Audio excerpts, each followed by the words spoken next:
anybody that puts this many billet parts on their campers. Except for us, man. We're crazy.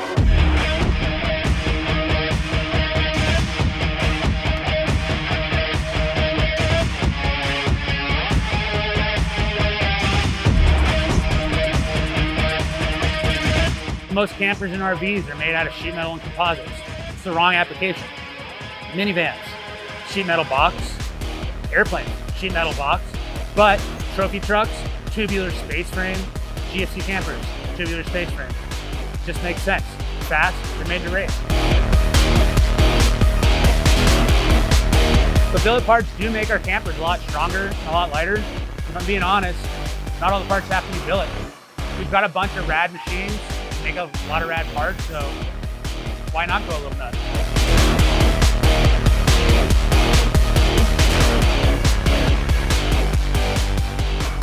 Of course, making campers out of race car parts is ridiculous.